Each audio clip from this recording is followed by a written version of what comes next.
The sun-scorched horizon of Nevada territory stretched endlessly as Olivia Jones stood on the weathered porch of her small homestead outside Reno, clutching a worn daguerreotype to her chest. The image, a handsome man with kind eyes and a half-smile, was all she had left of Thomas, her husband of 3 years before the consumption took him in the cruel winter of 1869. It had been 18 months since his passing, yet Olivia still found herself speaking to his image each evening as the sunset painted the mountains gold and crimson. At 26, she was neither young bride nor aging widow, suspended instead in a limbo that the frontier rarely allowed women to occupy for long. "I miss you something fierce today," she whispered to the photograph. The spring of 1871 had brought a particular kind of loneliness that settled deep in her bones. The small ranch Thomas had begun building was becoming increasingly difficult to maintain alone, despite her stubborn determination. A cloud of dust in the distance caught her attention. Visitors were rare this far from town, especially with no established roads leading to her isolated patch of earth. Olivia tucked the photograph into the pocket of her apron and reached for the Winchester rifle Thomas had insisted she learn to shoot. The approaching rider came into focus, a tall figure on a chestnut mare, moving with the easy confidence of someone born to the saddle. As he drew nearer, Olivia could make out a weathered Stetson and the glint of sun on what might have been a marshal's badge. "Evening, madam," the stranger called, pulling his horse to a stop at a respectful distance. "Zachary Quinn, U.S. Marshal. Hope I'm not intruding." Olivia kept the rifle visible but lowered. "What brings a marshal out this way? I've no trouble here that needs tending." The man dismounted with fluid grace that spoke of years in the saddle. Up close, his face told stories of hard miles and desert sun, though she guessed him to be no more than 32 or 33. His eyes, a startling shade of blue against his sun-darkened skin, held no threat. "Tracking a gang that robbed the Central Pacific 3 days back," he explained, removing his hat. "Thought they might have come this way. You haven't seen any riders pass through. 4 men, one with a distinctive scar across his cheek." "No strangers have passed by," Olivia answered, her grip on the Winchester relaxing slightly. "Not many folks come this way at all." Marshal Quinn nodded, his gaze taking in the modest homestead, the half-finished barn, the small corral with 2 horses, the vegetable garden struggling against the Nevada soil. His expression shifted subtly as he noticed the single chair on the porch, the solitary coffee cup. "You managing this place alone, madam?" The question, though practical, stung. "I am now. My husband started this ranch, but he's been gone 18 months. The marshal's eyes softened with understanding. "I'm sorry for your loss. It's no small feat keeping a place going out here." A breeze kicked up and Olivia felt the weight of the photograph in her pocket. Without thinking, her hand moved to touch it, a gesture that didn't escape the marshal's notice. "Your water supply holding up?" he asked, changing the subject. "Been a dry spring." "The well's good." Thomas dug deep. "He always said water was more valuable than gold in Nevada." "Wise man," the marshal replied. "Mind if I water my horse before I head out? Been riding since dawn." Olivia hesitated only briefly. "The trough is around back. There's coffee on the stove if you've a mind for it." As Marshal Quinn led his horse toward the water trough, Olivia returned inside to pour a cup of the strong, bitter coffee she kept brewing throughout the day. It was a small courtesy, but one of the few she could still offer as a proper hostess. When he returned, she handed him the steaming cup. "Any luck finding those robbers?" "Trail went cold near the Carson River," he admitted, sipping the coffee gratefully. "They made off with the payroll for the silver mines, $15,000. Olivia's eyes widened. Such a sum was beyond imagining for most, especially for a woman who counted every penny to keep her small ranch afloat. "What will you do now?" she asked. "Keep looking. Men with that kind of money make mistakes. They get comfortable, start spending. When they do, I'll be waiting." His confidence wasn't boastful, just matter of fact. As the marshal finished his coffee, Olivia found herself studying his face, the lines at the corners of his eyes from squinting against the sun, the set of his jaw that spoke of determination. It had been so long since she'd had a real conversation with anyone besides the shopkeepers in Reno or the occasional traveling peddler. "I should be on my way," he said, handing back the empty cup. "Thank you for the coffee, Mrs. Jones," she supplied. "Olivia Jones, Mrs. Jones." He nodded, settling his hat back on his head. "Might be I'll ride back this way if my search takes me south again. Would it be an imposition to check in? These aren't the kind of men you want to encounter alone." The offer of protection, however casual, touched something in Olivia that had lain dormant since Thomas's passing. "I'd appreciate that, Marshal Quinn." As he mounted his horse, the photograph slipped from Olivia's pocket, falling face up on the weathered porch boards. She quickly bent to retrieve it, but not before the marshal had seen the image. "Your husband?" he asked gently. Olivia nodded, her fingers tracing the outline of Thomas's face before returning the photograph to her pocket. "He'd be proud," Marshal Quinn said softly, "to know you still believe in love enough to keep his memory close." The words, simple as they were, brought tears to Olivia's eyes. Not the hot, desperate tears of fresh grief, but something gentler recognition of a truth she hadn't acknowledged. "I never thought of it that way," she admitted. "The hardest thing about this country isn't the land or the work," he said, his gaze fixed on the distant mountains. "It's keeping your heart open when it's been broken." With that, he tipped his hat and turned his horse toward the setting sun. Olivia watched until he was nothing more than a silhouette against the crimson sky, her hand still resting over the photograph in her pocket. 3 days later, Olivia was mending fence posts when she heard hoofbeats approaching. Looking up, she saw Marshal Quinn returning, this time leading a pack horse laden with supplies. "Marshal," she called in greeting. "Any luck with your outlaws?" He dismounted, leading both horses toward her. "Found one of them in a saloon in Virginia City." He was all too happy to give up his partners after a night in the territorial jail. "And the money, recovered most of it," he said with a satisfied nod. "The mining company was generous with the reward," he gestured to the pack horse, "which is why I've brought these." "Thought you might make use of some supplies." Olivia straightened, pride prickling. "I don't accept charity, Marshal Quinn." "Not charity," he corrected quickly. "Payment. I was hoping you might stable my horses for a few days while I track the remaining outlaws on foot. They've holed up in the hills, and horses would just announce my approach." She eyed him suspiciously. "And you need to leave all these supplies, flour, coffee, sugar, and what looks like enough salted meat for a month just to board 2 horses for a few days." A smile tugged at the corner of his mouth. "I'm a terrible negotiator, it seems." Despite herself, Olivia laughed a rusty sound she barely recognized as her own. "You are at that, Marshal, but I accept your terrible terms." "Zach," he said. "If I'm leaving my horses in your care, you might as well use my name." "Zach," she repeated, testing the sound of it. "The stable isn't much, but your horses will be safe." As they walked toward the small barn, Olivia found herself talking more than she had in months, explaining how Thomas had designed the place, his plans for expanding that she was trying to continue. Zach listened intently, asking questions that showed genuine interest rather than pity. "You've done remarkable work," he said as they settled his horses. "Most men wouldn't have accomplished half as much, let alone a woman on her own." "Necessity is persuasive," she replied.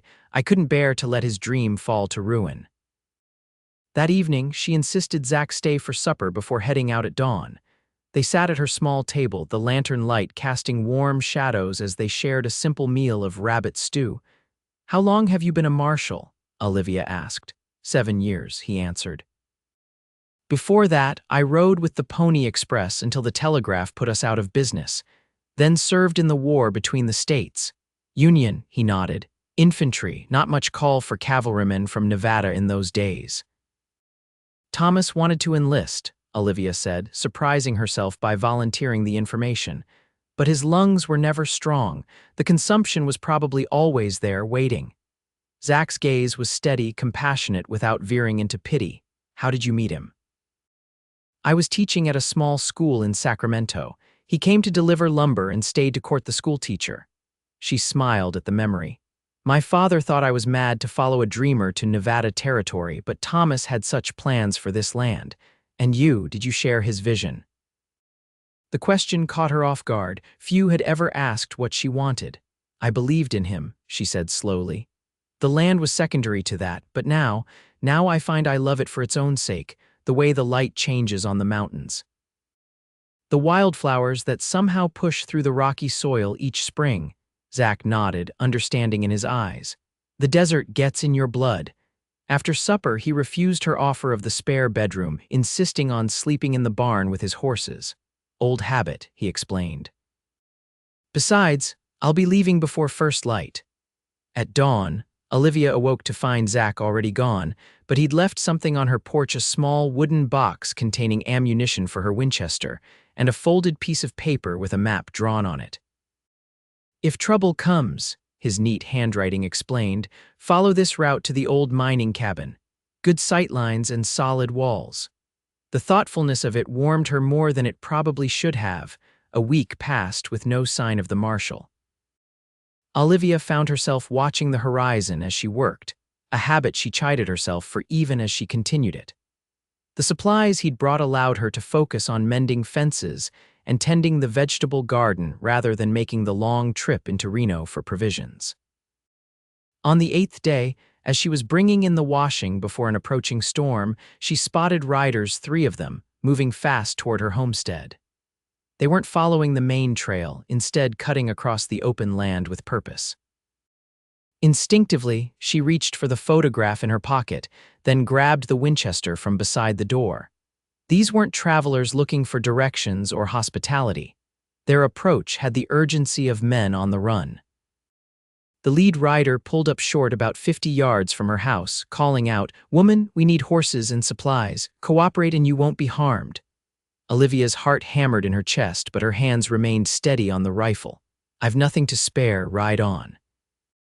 The man laughed, a harsh sound that carried on the wind. "That's not how this works. We're coming in to take what we need. Best step aside." As they started forward again, Olivia raised the Winchester to her shoulder and fired a warning shot that kicked up dust a few feet in front of the lead horse. The animal reared, nearly unseating its rider. "Next one won't miss," she called, chambering another round. The leader, a man with a jagged scar across his cheek, steadied his mount and drew his pistol.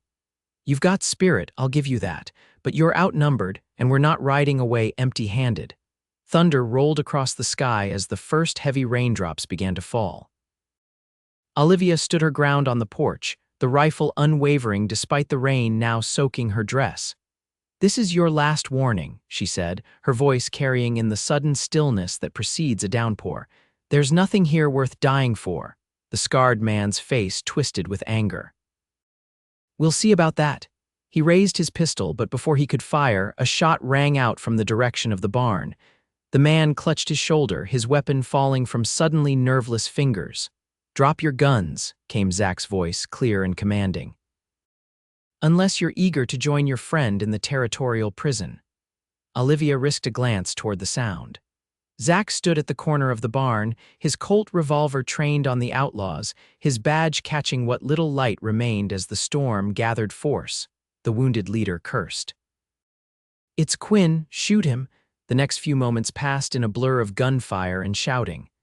Olivia ducked behind the porch railing, returning fire when she could get a clear shot. One of the outlaws fell from his horse, clutching his leg. Another turned to flee, only to be thrown when lightning spooked his mount. When the gunfire ceased, Zach emerged from behind the barn, blood staining his left sleeve but his stride steady as he approached the downed outlaws. "You all right, Olivia?" he called over the intensifying rain. "Unharmed," she confirmed, lowering her rifle as she surveyed the scene. The scarred leader lay groaning on the muddy ground, his shoulder wound bleeding freely. One of his companions was attempting to stanch the flow of blood from his own leg wound, while the third sat dazed where his horse had thrown him. "These would be the remaining members of the gang I was tracking," Zach explained, binding the leader's hands with a length of rope despite the man's pained protests. "Turned out they weren't as hidden as they thought." "You're hurt," Olivia said, noticing again the blood on his sleeve. "Just a graze," he assured her, though his grimace as he secured the second outlaw suggested otherwise. By the time all three men were bound and secured in her barn, the storm was raging in earnest, and Zach was swaying slightly on his feet. Olivia insisted on tending his wound, broking no argument as she led him into the house. "Sit," she commanded, pointing to a chair near the stove while she gathered clean cloths and a bottle of whiskey Thomas had kept for medicinal purposes. Zach complied, wincing as he removed his sodden coat and rolled up his sleeve to reveal an angry furrow across his upper arm where the bullet had grazed him. "You're lucky," she said, cleaning the wound with practiced efficiency. "Another inch and we'd be digging lead out of you." "Wouldn't be the first time," he remarked, his voice tight with pain as she poured whiskey over the wound. As she bandaged his arm, Olivia was acutely aware of his proximity, of the clean male scent of him beneath the gunpowder and rain. It had been so long since she'd been this close to another person, let alone a man. The realization made her movements falter briefly. "Thank you," he said softly. "For holding them off until I could get into position, that took courage." She secured the bandage and stepped back, needing distance from the intensity in his blue eyes. "What will happen to them now? I'll take them to Carson City as soon as the storm passes. The territorial judge is holding court there this month." Zach flexed his arm carefully, testing the bandage. "They'll likely hang for the robbery. The railroad doesn't take kindly to those who interfere with their payrolls." The matter-of-fact way he spoke of such harsh justice reminded Olivia that for all his kindness to her, Zach Quinn was a man accustomed to the brutal realities of frontier law. "Will you return to Reno afterward?" she asked, busying herself with putting away the medical supplies. "Eventually," he answered. "I've been thinking of requesting a more permanent assignment in this region." The implication hung in the air between them, unspoken but unmistakable. The storm raged throughout the night, making it impossible to transport the prisoners. Olivia insisted Zach take the spare room this time, given his injury and the need to keep watch over the outlaws secured in the barn. They established a routine over the next 2 days as they waited for the muddy trails to become passable. Zach tended the prisoners and helped with the heavier ranch chores despite his injury, while Olivia cooked and maintained watch when he needed rest. On the evening before he planned to leave with the prisoners, they sat on the porch watching the sunset paint the freshly washed landscape in gold and crimson. The photograph of Thomas lay on the small table between them, where Olivia had placed it while sewing a button back onto Zach's spare shirt. "Tell me about him," Zach said, nodding toward the image. "What kind of man was Thomas Jones?" Olivia picked up the photograph, studying the familiar features. "Kind. Ambitious in the best way. He saw possibility where others saw only hardship. He could make me laugh even on the darkest days." "He sounds like a remarkable man." "He was." She traced the outline of Thomas's face with her finger. "But you know what I've realized these past few weeks? I've been so focused on preserving his memory that I've barely been living myself." Zach's gaze was steady, compassionate. "Grief can do that, freeze you in place." "Yes," she agreed. "But something's changed. I still miss him, still love what we had, but—" She struggled to articulate the shift she felt. "It's as though I've been holding my breath and now, finally, I'm learning to breathe again." "That's not betrayal," Zach said gently. "That's healing." Olivia met his gaze, finding understanding rather than judgment. "When you said he'd be proud I still believed in love, it made me realize I've been honoring his memory but not his wishes for me. Thomas wouldn't have wanted me to stop living when he died." The silence between them was comfortable, filled with the sounds of evening settling over the land crickets beginning their nightly chorus, a distant coyote's call. "I should check on the prisoners," Zach said eventually, rising from his chair. "We'll leave at first light if the trail's dry enough." Olivia nodded, remaining on the porch as he walked toward the barn.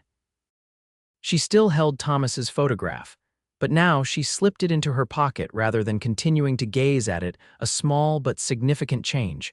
Morning came with clear skies and the promise of heat. Zach prepared the prisoners for transport, securing them on their own recovered horses with their hands bound to their saddles.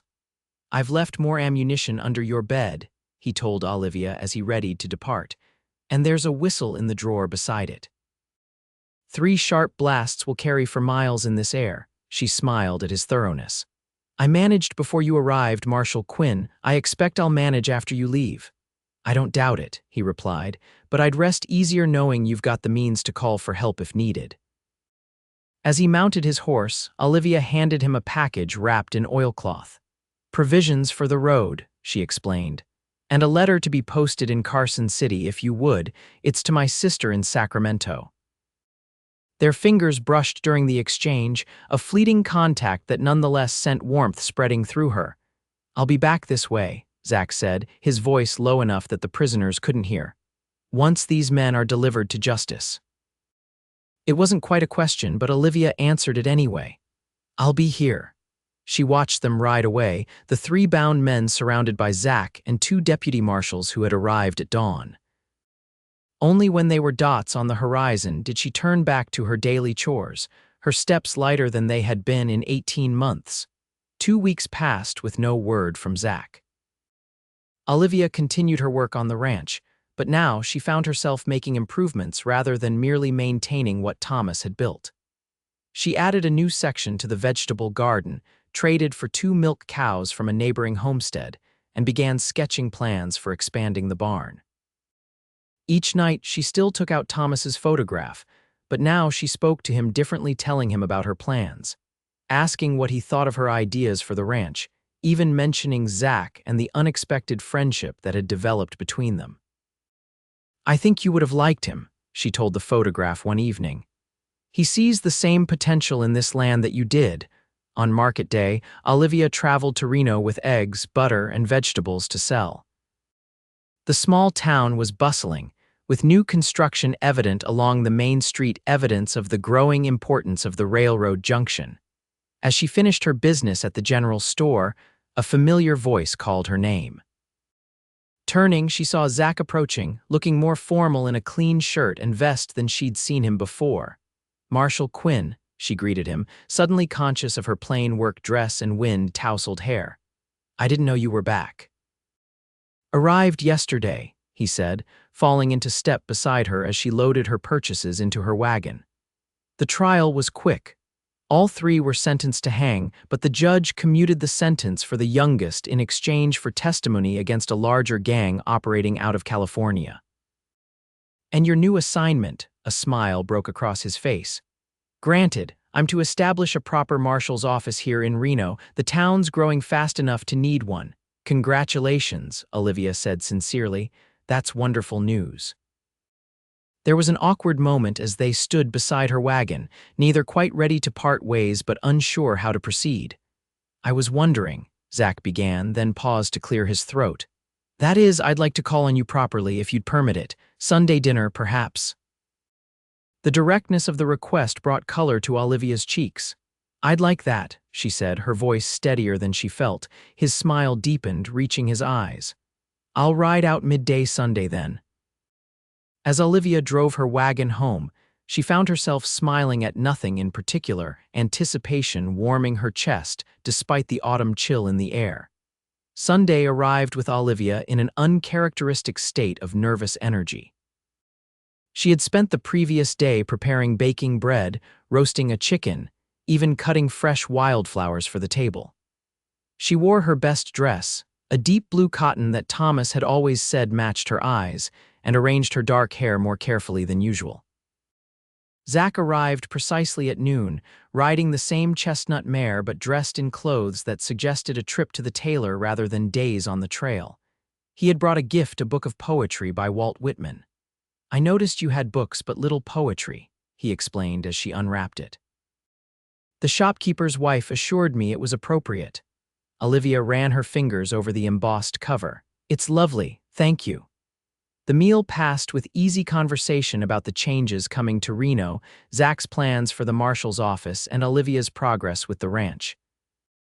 She found herself laughing more than she had in years, drawn to his dry humor and thoughtful observations about the territory they both called home. After dinner, they walked the perimeter of her property, Zach listening intently as she pointed out the improvements she envisioned: a larger barn, expanded corrals, perhaps even a small orchard if she could coax apple trees to grow in the harsh soil. You speak of it with the same passion Thomas must have, he observed. I've come to love it through my own eyes now, she replied, not just through his. As the afternoon waned, they sat on the porch with coffee, watching the light change on the distant mountains. The conversation turned personal, each sharing stories of their lives before Nevada territory claimed them. I never thought I'd put down roots, Zach admitted. The Pony Express, the war, then the Marshal's badge, they all kept me moving. But lately I've been thinking about what comes after the badge. And what does come after? Olivia asked. He met her gaze steadily. A home, perhaps a family if I'm fortunate enough to find a woman willing to take on a weather-beaten lawman with more scars than prospects. The directness of his answer stole her breath momentarily. Are you courting me, Marshal Quinn? I believe I am, Mrs. Jones, he replied, his expression serious but with warmth in his eyes. If you're amenable. Olivia felt for the photograph in her pocket, a habit so ingrained she hardly noticed it anymore. But this time, instead of seeking reassurance from Thomas's image, she found herself considering what he would want for her. I am, she said simply. Amenable, that is. The smile that broke across Zach's face was like sunrise over the Nevada desert, transformative in its warmth and promise. When he left that evening, he kissed her hand in a gesture at once old-fashioned and deeply intimate. Until next Sunday, he asked. I'll expect you at noon, she confirmed, her hand tingling where his lips had touched. The weeks that followed settled into a pattern. Zach rode out to the ranch each Sunday, always arriving exactly at noon, often bringing small gifts, a book, fresh coffee beans, once a cutting from a rose bush that the station master's wife had coaxed into blooming despite the arid climate. Their courtship progressed with the deliberate pace of two people who had known loss and understood the value of building something meant to last. Olivia found herself looking forward to Sundays with an anticipation that brightened even the hardest days of ranch work. As autumn deepened toward winter, Zach began finding reasons to visit during the week as well, bringing news from town, helping with repairs before the cold set in, sometimes simply riding out to share a meal after his duties were complete. On the first truly cold evening in November, as they sat before the fireplace sharing a pot of tea, Zach took her hand in his. Olivia, he began, his usually confident voice hesitant, I've come to care for you deeply these past months. She squeezed his hand encouragingly. As I have for you. I'm not a man who believes in rushing matters of the heart, he continued. Especially knowing what you've lost, but I find myself thinking of you constantly, planning my days around the moments I might see you. Olivia's heart quickened at the earnestness in his blue eyes. I've found myself doing the same, she admitted. Then would you consider? He paused, seeming to gather his courage. Would you do me the honor of becoming my wife, not immediately if you're not ready, but someday? The question, though not unexpected after weeks of courtship, still caught Olivia off guard with its emotional impact. She reached into her pocket, where Thomas's photograph resided as it had for nearly 2 years. I need to show you something, she said, withdrawing the daguerreotype. She studied it for a long moment, then handed it to Zach. This is the last image ever taken of Thomas. Zach accepted the photograph with reverent hands, studying the face of the man whose legacy had shaped so much of Olivia's life. He wrote me a letter before he died, Olivia continued. I've never shown it to anyone, but I'd like you to read part of it. She retrieved a folded paper from the small writing desk in the corner, handling it with care. This paragraph, she said, pointing to a section midway down the page before handing it to Zach. He read aloud. My dearest Olivia, if God's plan is to call me home before we've grown old together, know this: I want you to find happiness again. You have too much love to give to lock it away with my memory. Promise me you'll keep your heart open to the possibility of loving again when grief has had its time. Zach looked up, his eyes bright with emotion. He sounds like a remarkable man. He was, Olivia agreed, and I think he would approve of the man who's asking to share my future. She took a deep breath. Yes, Zachary Quinn, I will marry you, not someday, but as soon as you wish.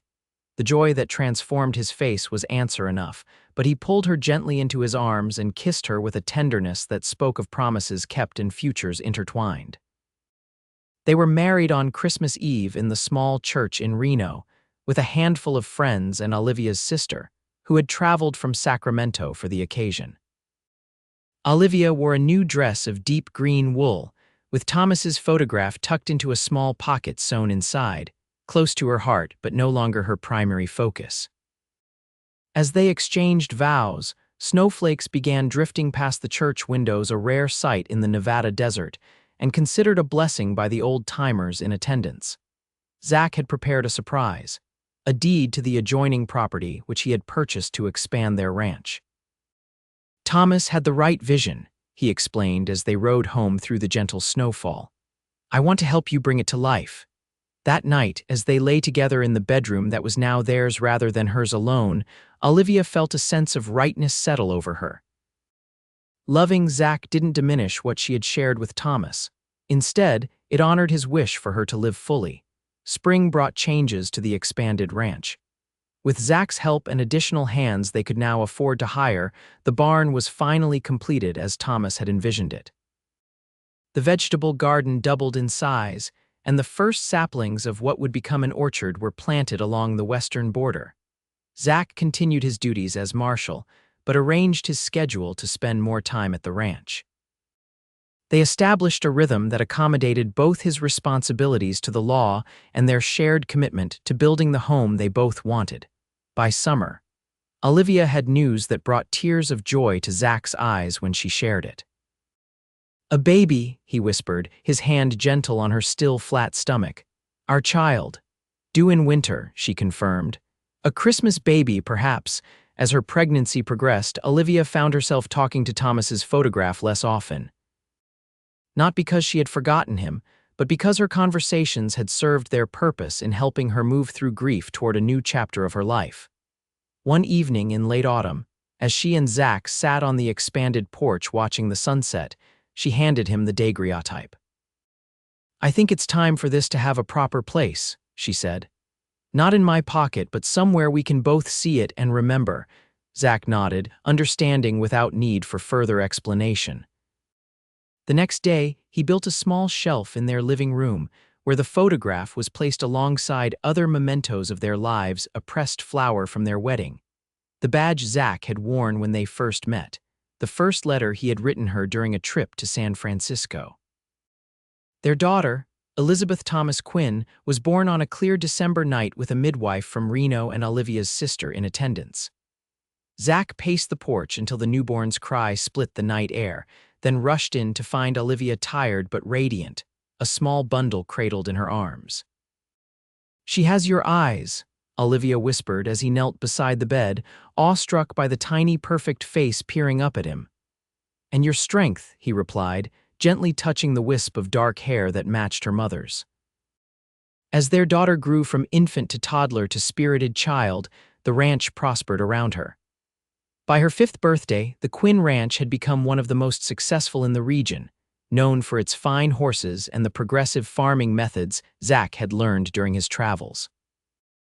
Olivia established a small school on their property, teaching not only Elizabeth but the children of their workers and neighboring homesteads. Her reputation as an educator spread, eventually leading to an appointment on the Territorial Education Committee. Their family expanded again with the birth of their son, James, when Elizabeth was 7. The boy had his father's adventurous spirit and his mother's thoughtful nature, creating a balance that served him well as he grew. On the 10th anniversary of their marriage, Zach surprised Olivia with a journey to San Francisco, a city she had long wished to visit. They spent 2 weeks exploring its hills and harbors, attending the theater, and purchasing books and art to bring back to their Nevada home. Do you ever regret it? Zach asked as they stood on the deck of the ferry returning them to the mainland, the city's lights twinkling behind them. Choosing a life in the desert over all this? Olivia leaned against his shoulder, watching the moon's reflection dance on the dark water. Never. The city is wonderful to visit, but our home has everything I truly need. As they grew older together, the ranch continued to evolve. Elizabeth, showing her father's aptitude for justice and her mother's compassion, studied law in San Francisco before returning to Reno to establish a practice. James took to ranching naturally, gradually assuming management of the property as Zach and Olivia eased into a less demanding role. By their 30th anniversary, Zach's hair had silvered entirely, and Olivia's dark locks were streaked with gray. They had added a larger wing to the house to accommodate visiting grandchildren Elizabeth's 3 and James's twins. On the evening of that anniversary, as they sat in the rocking chairs that had long since replaced the single chair on Olivia's porch, Zach reached for her hand. "Do you remember that day when I first saw you holding Thomas's picture?" he asked. "I do," she nodded. "You said he'd be proud to know I still believed in love. I meant it then, but I understand it more fully now." His fingers, still strong despite the years, interlaced with hers. "Love isn't just what we feel, it's what we build. This ranch, our family, the life we've shared, it's all grown from that belief." Olivia squeezed his hand, thinking of the journey that had brought them to this moment, from grief and loneliness to a life richer than she could have imagined on that day when a dust-covered Marshal rode up to her isolated homestead. "I used to think loving again would somehow diminish what I had with Thomas," she admitted. "But you taught me that the heart expands to hold all the love we're brave enough to give." As the sun dipped below the horizon, painting the Nevada sky in hues of gold and crimson, they remained hand in hand, two souls who had found in each other not just passion or companionship, but the courage to believe that love was always worth the risk. In the living room, on the shelf Zach had built decades earlier, Thomas's photograph still stood not as a ghost haunting their happiness, but as a testament to the truth they had discovered together, that love, once given freely, never truly dies. It simply finds new ways to flourish, like wildflowers pushing through the rocky Nevada soil, determined to bloom despite all odds.